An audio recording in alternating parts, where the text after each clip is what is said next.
Olá, irei falar sobre o Teorema de Rolo. Seja f uma função que satisfaça as seguintes hipóteses. 1. Seja f uma função contínua em um intervalo fechado de a até b. 2. Seja f uma função derivável em um intervalo aberto de a até b. 3. f de a igual a f de b. Então, existe um número c no intervalo aberto de a até b, tal que a derivada é igual a zero. No Teorema de Rolo, temos três casos. O primeiro caso é sobre uma constante. f de x é igual a k. Então, a derivada é igual a zero. Assim, um número c pode ser tomado como qualquer número no intervalo aberto de a até b. Caso 2. F de x maior do que f de a. Para algum x no intervalo aberto de a até b. Pelo teorema do valor extremo, f tem um valor máximo em algum ponto de a até b. Uma vez que f de a é igual a f de b, ela deve assumir esse valor em máximo em um número c, no intervalo aberto de a até b. Então, f tem um máximo local em c, e pela hipótese 2, f é derivável em c. Portanto, a derivada é igual a zero pelo teorema de Fermat, como vimos no gráfico. Caso 3. f de x menor do que f de a. Para algum x no intervalo aberto de a até b. Pelo teorema do valor extremo, f tem um valor mínimo no intervalo fechado de a até b. E como f de a é igual a f de b, ela assume esse valor mínimo em um número c no intervalo aberto de a até b. Novamente, a derivada é igual a zero, pelo teorema de Fermat. E este gráfico demonstra corretamente essa afirmação. Olá, agora vamos aplicar o teorema de Rolle à função x ao cubo sobre 3 menos 3x. A função polinomial é contínua em qualquer ponto do intervalo fechado, menos 3 e 3, e é diferenciável em qualquer ponto do intervalo aberto, menos 3 e 3. Uma vez que f de menos 3 é igual a f de 3, que é igual a zero, o teorema de Rolle diz que a derivada será obrigatoriamente igual a zero, pelo menos uma vez que o intervalo aberto entre a igual a menos 3 e b igual a 3 existir.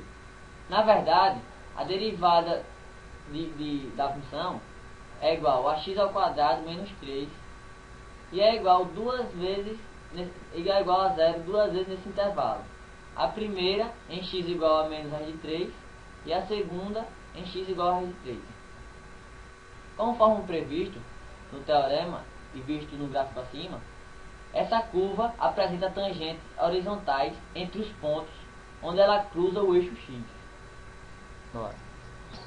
Eu vou explicar um pouco sobre o teorema do valor médio.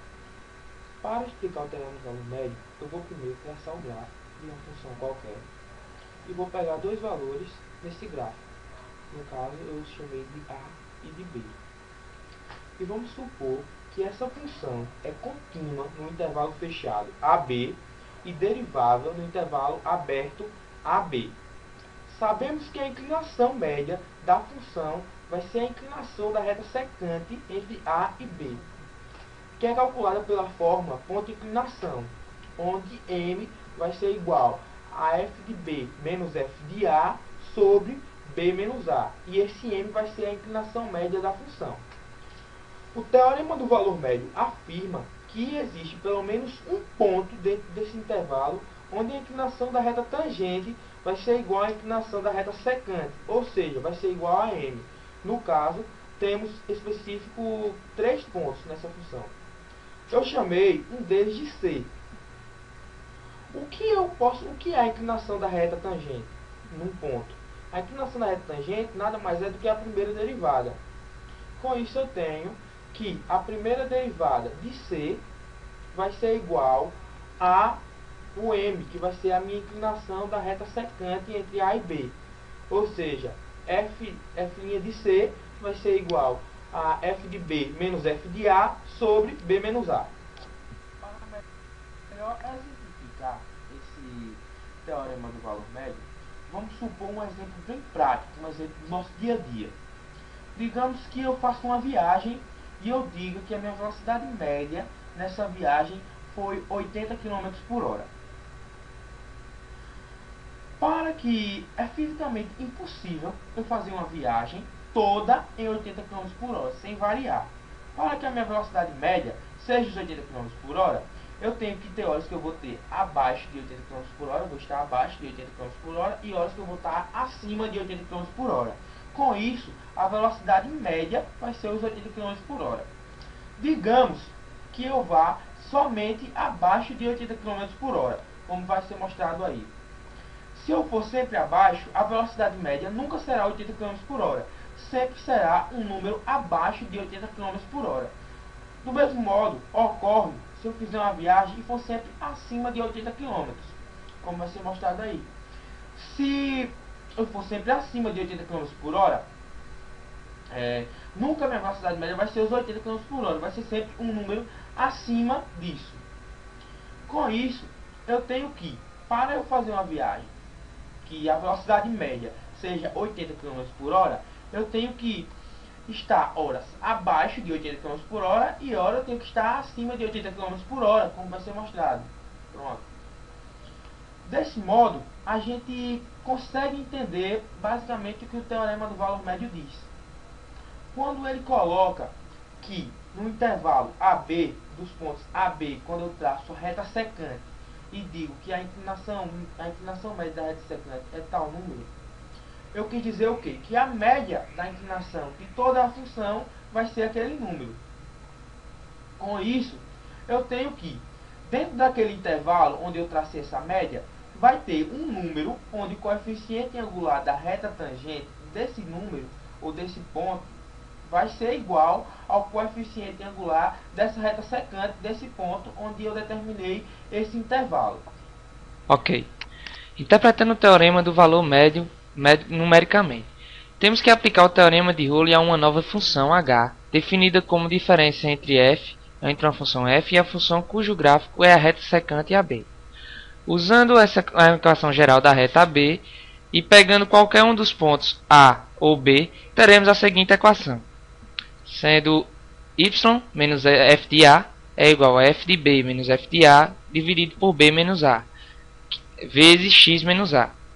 Sabendo que o coeficiente angular da reta secante AB é f de B menos f de A dividido por B menos A, isolando o y, temos que y é igual a f de A mais f de B menos f de A dividido por B menos A vezes x menos A. Se chamarmos y de f de x e, conforme mostrado no gráfico, o isolarmos h de x, ficará que h de x é igual a f de x menos f de A, menos f de B menos f de A dividido por B menos A vezes x menos A.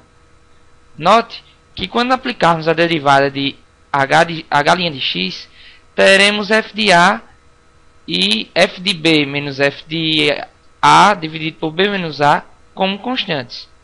Dessa forma, precisamos mostrar primeiro que h satisfaz as três hipóteses do teorema de Rowley.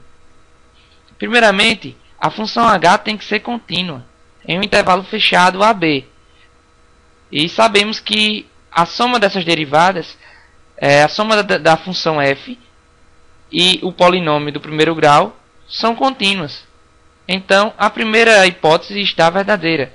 Partindo para a segunda hipótese do teorema de Rowley, diz que a função h é derivável em um intervalo aberto AB, pois todo f como polinômio do primeiro grau são contínuos, então as funções são deriváveis, satisfazendo a segunda hipótese.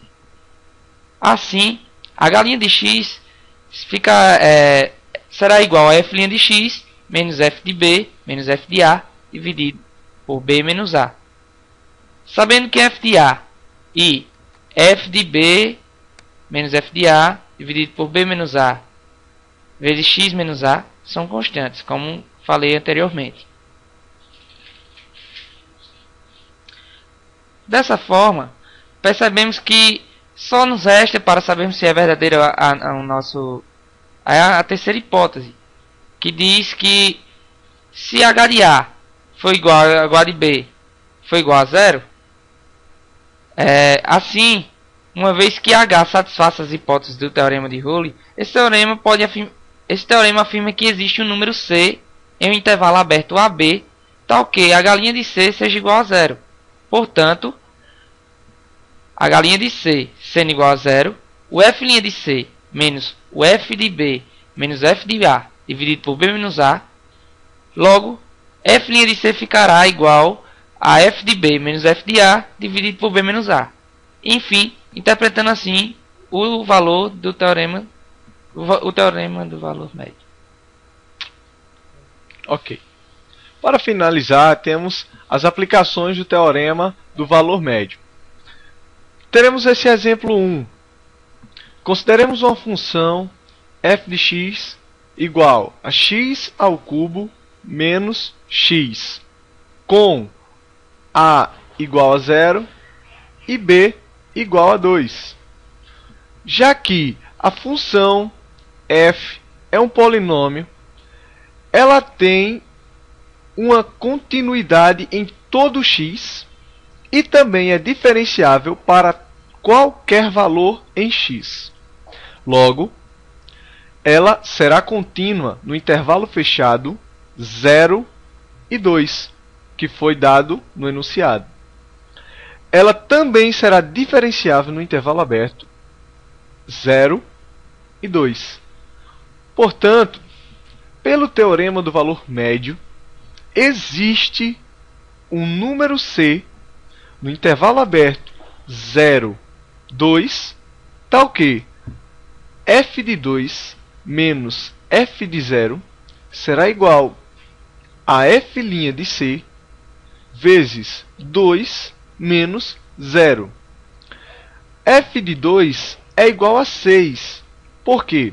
Porque quando aplicamos o 2 na função f, temos 2 ao cubo menos 2, que é 6. E f de 0 será igual a 0, pois quando aplicamos o 0 na função, temos 0 ao cubo menos 0, que será 0.